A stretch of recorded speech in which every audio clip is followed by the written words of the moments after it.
Olá, que a graça de Jesus esteja com você. Estamos prontos mais uma vez para continuar aqui a nossa meditação. Eu agradeço a Deus por sua participação aqui comigo, não somente apreciando, mas compartilhando esse vídeo com seus amigos. Continue assim fazendo. Se ainda não é inscrito ou inscrita, não se esqueça de se juntar à nossa família, família Lição Fácil. Se inscreva, sua inscrição vai nos ajudar a fortalecer esse canal. Não se esqueça disso. E no final, não se esqueça de deixar o seu gostei ou o seu não gostei também. Ok? Identificando a besta, parte 1. Deixa eu ler a Bíblia para você. Esse é um assunto polêmico, eu admito.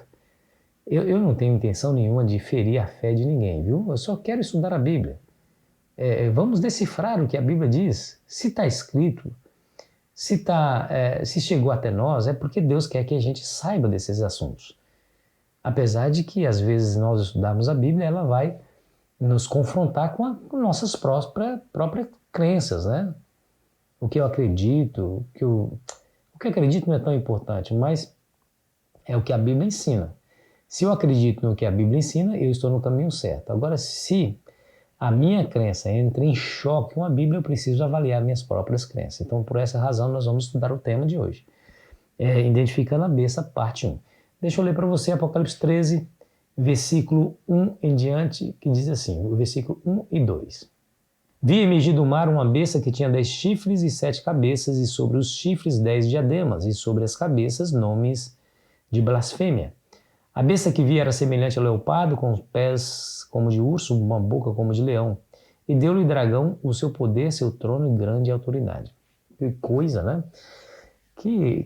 Será que significa isso? Bom, eu quero dizer para você que mais de 90% do que está escrito no Apocalipse não se entende como se lê. É preciso decifrar os símbolos para que você chegue à verdade acerca daquilo que está sendo revelado ali para nós. Quando a Bíblia fala de dragão, o que ela quer dizer?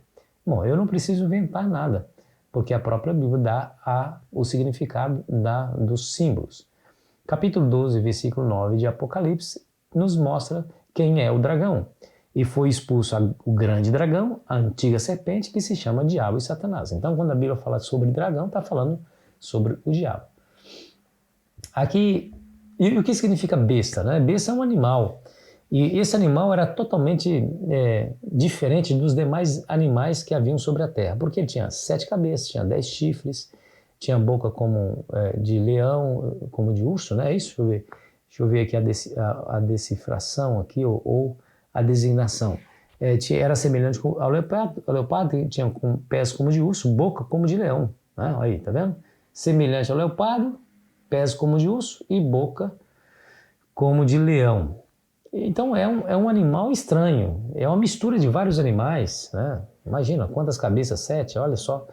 O que significa isso? Quando a Bíblia fala de animal em profecia, se refere a reinos. Pastor, onde está isso? Está lá em Apocalipse 7. Se você for lá em Apocalipse 7, você vai perceber isso.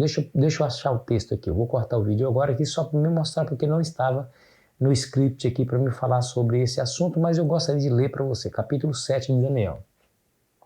Esses grandes animais, que são 4, são 4 reis que se levantarão da terra. Você percebeu aqui? Então, quando se fala de animais, em profecia está falando de reinos. Né? Então, esse animal que ele está vendo aqui, a besta com 7 cabeças, 10 chifres, é um reino, é um poder político. E é assim que o diabo age. Deixa eu mostrar para você. Capítulo 12 traz a profecia daquela mulher vestida de sol. Aquela mulher significa também, é outro símbolo, né? Significa igreja. Deixa eu mostrar para você em Efésios capítulo 5. O apóstolo Paulo vai dizer assim, escute bem, Efésios capítulo 5. As mulheres sejam submissas ao seu próprio marido como ao Senhor, porque o marido é a cabeça da mulher, como também Cristo é o cabeça da igreja, sendo este mesmo salvador do corpo. Como, porém, a igreja está sujeita a Cristo, assim também as mulheres sejam em tudo submissas ao seu marido. Maridos, amai vossa mulher, como também Cristo amou a igreja, assim mesmo se entregou por ela. Você percebeu aqui o linguajar que o apóstolo Paulo está usando? Ele está fazendo uma comparação da relação íntima entre um homem e uma mulher, e a igreja e Deus. A igreja é a noiva de Cristo. Então, quando fala de mulher em profecia, está falando de igreja. Então, veja, olha só. Capítulo 12 traz aquela mulher vestida de sol claro. Obviamente, essa aqui é um símbolo da Igreja de Cristo. E quando fala da Igreja de Cristo, também fala também do dragão. A mulher estava grávida para dar luz a um filho, o dragão queria devorar o filho. Quer ver? Ó? Capítulo 12 e o versículo 4 de Apocalipse. Diz assim, ó, a sua cauda, a cauda do dragão, arrastava a terça parte das estrelas dos céus, as quais lançou para a terra. E o dragão se deteve em frente da mulher, que estava para dar a luz, a fim de devorar o filho quando nascesse. Dragão nós já sabemos que é o diabo. Então a mulher é a igreja, produziria, ou seja, sairia da igreja o filho, que é uma clara evidência aqui de Jesus Cristo, e o dragão para em frente à mulher para lhe devorar o filho quando nascesse. Não foi o próprio dragão, não foi o próprio diabo que tentou pessoalmente, né, que tentou matar a Cristo. Ele usou um poder para isso, um poder vigente na época. Quem era? Você se lembra do rei Herodes, que mandou matar todas as crianças de 2 anos para baixo, a fim de matar a Cristo? Ele ficou sabendo que haveria de nascer o rei dos judeus, então quando nasceu ele não sabia quem era, onde estava, só sabia a localidade, então para garantir que Jesus morresse, então ele mandou matar todas as crianças de 2 anos para baixo. Está registrado lá em Mateus, nos Evangelhos. Então você percebe que não foi o diabo que apareceu pessoalmente e mandou matar ou matou as crianças. Ele se valeu de um poder político naquela época, que era exatamente Roma, representado pelo rei Herodes. Então se percebe que o diabo ele usa um poder político para colocar em prática os seus propósitos, né? Agora, o que é interessante na profecia da besta aqui, que fala sobre a besta, no capítulo 13, o versículo 2, fala que o dragão, o diabo, deu à besta, ou seja, um poder político, e depois nós vamos ver também que é um poder religioso, deu a esse poder religioso, poder político, o seu poder, seu trono e a sua autoridade. Perceba bem, preste atenção nesse detalhe. Deu a ela o seu poder, seu trono e a sua autoridade. Constantinopla. Constantinopla é hoje a atual Istambul. Foi uma cidade conquistada por Constantino, imperador romano, antiga cidade de Bizâncio, conquistada por Constantino, e ele a remodelou e deu o seu próprio nome à cidade, em homenagem a si próprio, né? Constantinopla. O Império Romano, a sede do Império Romano ficava lá em Roma, mas foi Constantino quem trocou a sede do Império Romano que ficava em Roma para Constantinopla, que é a parte ocidental do Império. E isso abriu um vácuo de autoridade. E adivinha quem é que ocupou esse vácuo de autoridade ali em Roma, na Itália? Justamente o bispo de Roma. O bispo de Roma, ou seja, o líder espiritual da igreja romana, assumiu esse vácuo de autoridade e começou a reinar por ali, né? Isaac Bacchus, ele diz assim, ó, ao mudar a sede do império para Constantinopla, Constantino abriu o caminho para que o bispo de Roma se exaltasse acima de todos os homens na terra e acima do Deus do céu. Isso aqui é um comentário de um historiador, né? Outro historiador, chamado Thomas Hobbes, diz assim, o papado não é senão fantasma do falecido Império Romano sentado e coroado sobre o túmulo desse. Coisa interessante. Você se lembra que o dragão dá à besta o seu poder, seu trono e sua autoridade. O Império Romano Papal, o Império religioso, recebeu de Roma pagã a sua capital. Interessante, né? E recebe de Roma pagã a sua capital, Roma. Por isso que a Igreja Católica é conhecida como Igreja Apostólica Romana, né? Igreja Católica Apostólica Romana. E a sede da Igreja Católica se encontra em Roma. E, na verdade, é exatamente a extensão do império, do próprio Império Romano, Coisa interessante, né? Bom, eu quero dizer para você que a besta do Apocalipse não refere-se a uma pessoa, mas um sistema religioso mundial de adoração. Quer ver? Ó? Veja como que a besta é descrita aqui em Apocalipse. No capítulo 13, o versículo 3 e 4 diz assim, ó. Então vi uma de suas cabeças como golpeada de morte, mas essa ferida mortal foi curada. E toda a terra se maravilhou seguindo a besta e adoraram o dragão porque deu sua autoridade à besta, também adoraram a besta. Olha que interessante. Então você percebe que é um sistema de adoração, mas é um sistema de adoração universal. Toda a terra se maravilhou e todos adoraram o dragão e adoraram a besta. Então você percebe que é um sistema religioso. Né? Somente um sistema religioso promove a adoração, sabe de convir comigo? Então você percebe que é um poder que tinha nas suas mãos prerrogativas religiosas, porque promove a adoração, é um poder religioso que está presente em todos os países do mundo e que faz coisas extraordinárias, né? Terríveis. Nós vamos ver aqui que a besta, amanhã nós vamos estudar um pouquinho mais, vai perseguir o povo, vai matar, vai destruir, enfim, vai promover a apostasia, porque ela luta contra o próprio Deus, fala coisas que a Bíblia não fala, acaba distorcendo o que a própria Bíblia fala. Mas tem uma coisa, e aí você vai matar a charada, que identifica essa besta que a Bíblia nos dá. O verso 1 e o verso 6. Veja qual é a palavra-chave que aparece nesses dois textos. Verso 1. Vi emergir do mar uma besta que tinha 10 chifres e 7 cabeças, e sobre os chifres 10 diademas, e sobre as cabeças nomes de blasfêmia.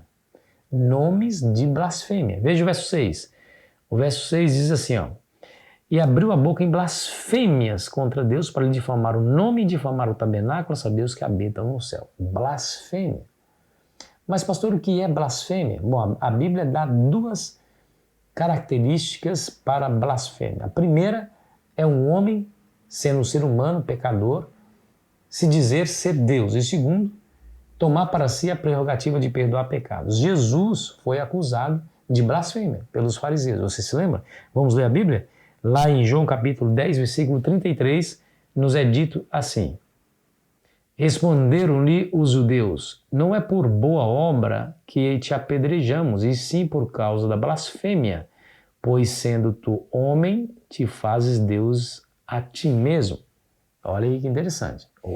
É claro que essa acusação aqui é infundada, porque de fato Jesus é Deus. Eles que não entenderam isso, eles que não reconheceram essa característica de Cristo, sendo ele humano de fato, mas ele era o próprio Deus encarnado. E quer ver, ó, vamos agora a Lucas capítulo 5 e o versículo 21 que diz assim. E os escribas e fariseus arrazoavam dizendo, quem é este que diz blasfêmias? Quem pode perdoar pecados senão Deus? Percebeu? Então essas duas características estão presentes no papado, viu? A Igreja Católica tem uma doutrina distintiva. Ela diz que os seus sacerdotes podem perdoar pecados. Eu tenho aqui o catecismo da Igreja Católica e lá está bem claro que foi dada autoridade aos sacerdotes para perdoar pecados. É por isso que tem a doutrina da confissão. Então a pessoa vai até o confessionário, confessa os pecados não para Deus, mas para o sacerdote que lhe traz uma penitência para lhe trazer o seu perdão. Essa é uma blasfêmia. Escute bem, e o próprio Papa diz acerca de si mesmo que ele é o representante de Deus na Terra, o vigário filho de Deus. Olha, o Papa recebe um título, Vigaris Filii Dei, em latim, Vigaris Filii Dei, vigário filho de Deus. Então ele se diz a própria encarnação, ou seja, Deus na Terra. Arroga-se para si mesmo o fato de ser infalível, ou seja, a infalibilidade papal, né? Eles dizem que o Papa nunca erra, né? O Papa é o vigário filho de Deus, o Papa está no lugar de Deus na Terra. Blasfêmia, blasfêmia. Irmãos, deixa eu dizer uma coisa para você, presta atenção, em nome de Jesus. Aqui a Bíblia não está falando de um homem, está falando de um sistema. A besta é um sistema religioso que recebe do próprio dragão, o diabo, o seu trono, ou seja, a sede do seu governo, o seu poder e a sua autoridade. Esse sistema ele é universal no sentido de estar em todo o planeta, em todos os países.